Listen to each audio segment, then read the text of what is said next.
What's up, everybody? Just been playing this latest update and noticing that melee builds are actually really fun now and really effective. So I put one together, and it's a way different playstyle than I've been playing, but I'm actually really enjoying it. So I figured I'd let you guys know what I'm using, how I'm using it, and all the gear that I use. So let's start out with, let's see. I guess the assault system. This skill is not nearly as important. You can choose something like the upgraded Spark Dash Renery's Charge. This will get you, to the enemies faster if you're kind of far away. Another option is Serpent's Veil. This is what I was using prior to Spark Dash. I can't decide which one I like more. I am also using another Acid Primer on my E ability, but things you want to look for is javelin damage. Unfortunately, my Spark Dash doesn't have it. I was using this one originally. It's 9% javelin damage and 18% E damage, which my E and the Q don't do that much. However, the Spark Dash does do a considerable amount, so keep that in mind when choosing. Unfortunately, Ruthless Stalker does not buff melee damage. It's just weapon damage, so that's kind of sad. As far as strike system, really important, Viper's Bite. Oh, sorry. Yeah, Viper's Bite here. I was looking at Sanadine's. I just found this one, and it ended up being really good. What's great about this is hitting an enemy adds 700% ultimate charge. So every time you use this, it gives you a nice chunk of your ultimate charge back, and you want to use this as often as possible. I did have one that had multiple charges, but I noticed that multiple charges is kind of pointless, except in the very beginning, and unless you forget to use it. Because in this game, your skills, if they're recharging and they get used before being fully recharged, it will actually consume all your progress. Like, say you have one charge in the bank and you're 90% of the way charged up for your second one, and you decide to use it, all progress is wiped, unfortunately. So double charges is kind of pointless. Now, things you want to look for here is definitely javelin damage. This one rolled really good, 30% javelin damage and 20% Q damage. So that Spark Dash is getting a 50% damage bonus from this skill alone, let alone the Acid Primer that I'll be able to put on everything, recharge my ultimate, and kill things real fast. As far as components go, for the first time ever, I've put all Masterwork components. Now, if you don't know this already, your melee and your supers and secondary damages on certain guns are all based on your average gear score now. So you may want to equip legendaries or Masterworks that don't necessarily seem like they're the winners just to get that up higher. I'm not sure the exact ratio yet, where if you equip a Masterwork over a purple item, how much more damage it does versus like if you had some damage rolls on that purple item. Haven't done enough testing on that, but I'm sure some of that information is either available or coming soon.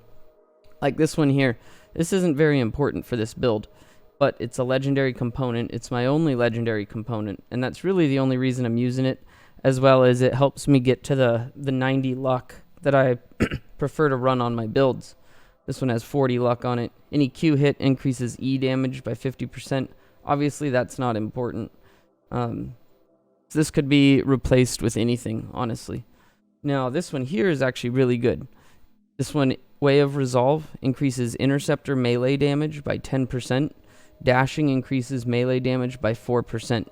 This is actually a very important piece of gear to have. Way of the Bold. This is also very, very important for this build. Not as much as the increase Aura Combo Pulse Strength, but defeating an enemy with a melee restores 20% armor.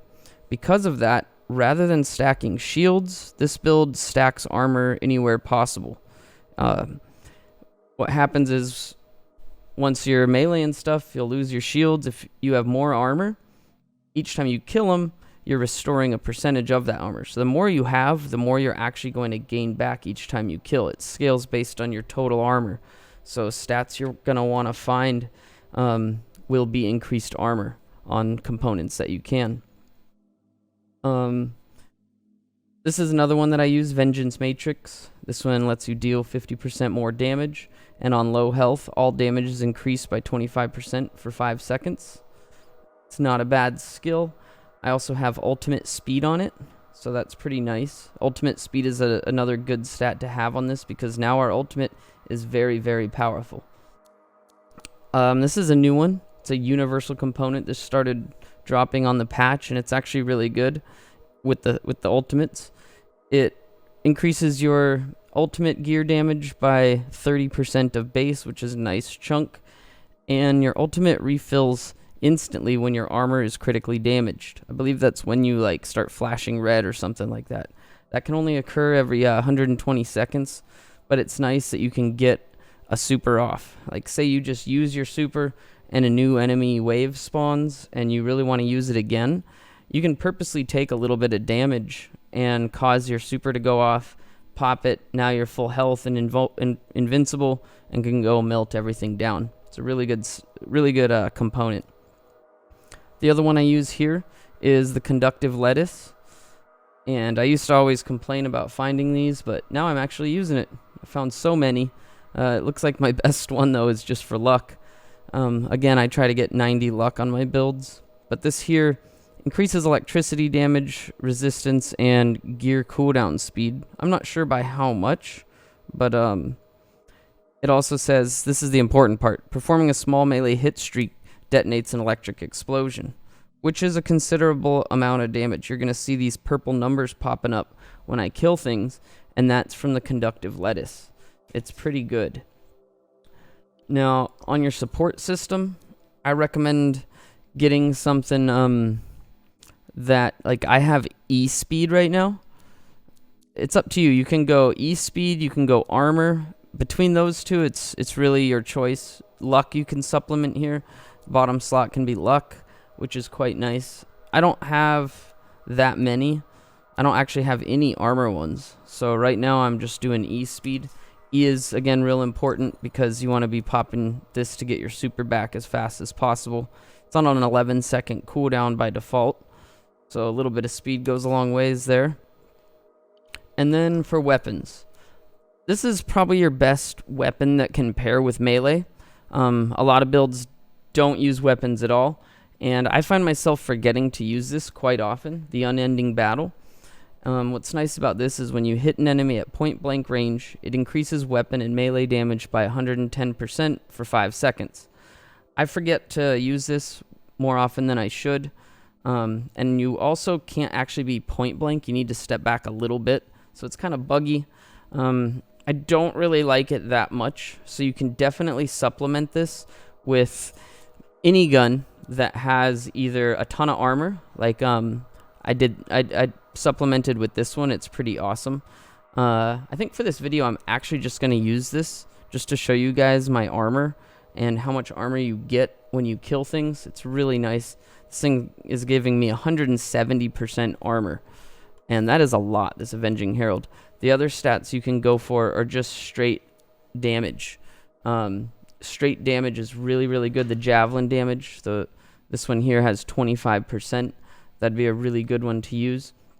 Anything that gives you lots of average damage is going to be great. Like this Vasa's Surprise. The only reason I'm using this is because it's a legendary, and it gives me plus 29% javelin damage as well as 60% armor. This is a really, really, really good gun to use for this. And I never actually shoot it, but hey.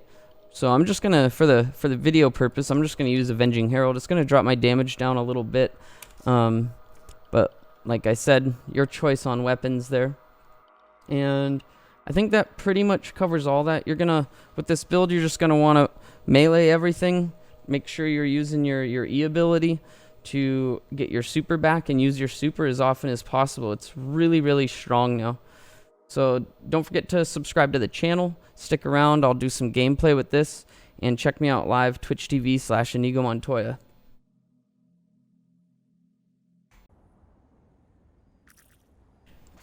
Alright guys, let's check out this melee build. Some of you might be wondering why I always run this convergence mission. And I never completed this because I could farm the titans here. And it's really like the only mission I can launch private and not have randoms come in and mess with the video. So I know I've been asked in comments why I'm always on this mission, but it seems like a good option.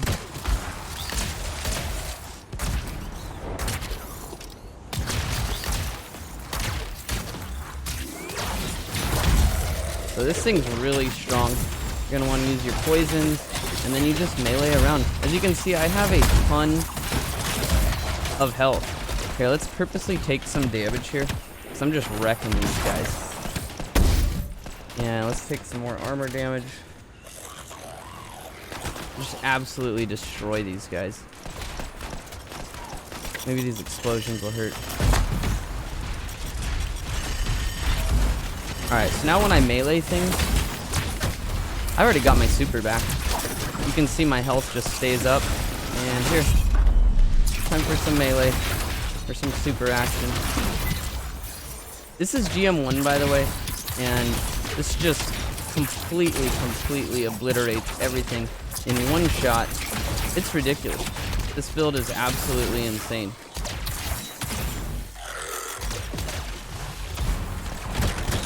Oh. So then we're going to want to use our E ability. If we're far away, you can hit your Q. And whee! But you pretty much don't die. As long as you can kill things, you're really just not going to die in this build.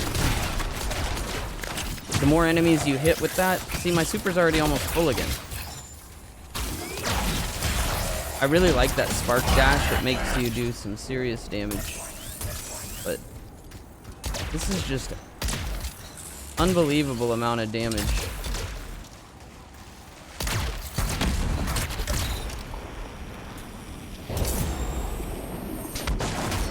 Oh, he got me. Get wrecked. Those scars were quick to attack. But yeah, that's over. Not much of a video for showing you how effective it is, but yeah, they're emptied out, just wiped out. Definitely the fastest I've ever cleared these things with any build is with this one, and it's crazy, man. I don't know. It's pretty much puts everything else to shame. The Sniper Scepter's still fun, even though the Truth of Tarsus got nerfed pretty good.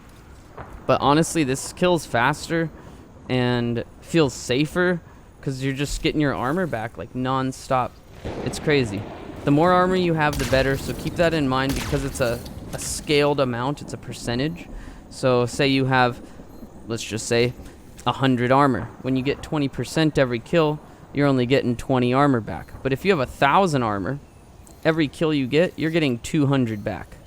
So I don't know how much armor I actually have. This game doesn't let us know because we don't have stat sheets. But definitely stack armor over shields, and you can use an armor sigil before you start missions, and that really ups your armor even more. I've had so many lines, like, I already have a lot and I don't have a sigil, but that's mainly because I was using that Avenging Herald that has plus 175 armor or something like that.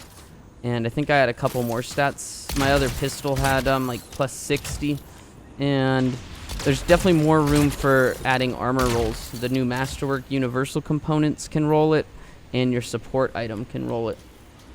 So let me know what you guys think of this build. This might be my last Anthem build video for a little while because of the Division 2. So check out my Division 2 videos if you're interested in that. I'll be streaming live, Twitch TV/Inigo Montoya. Checking out the Division 2 for the next foreseeable future.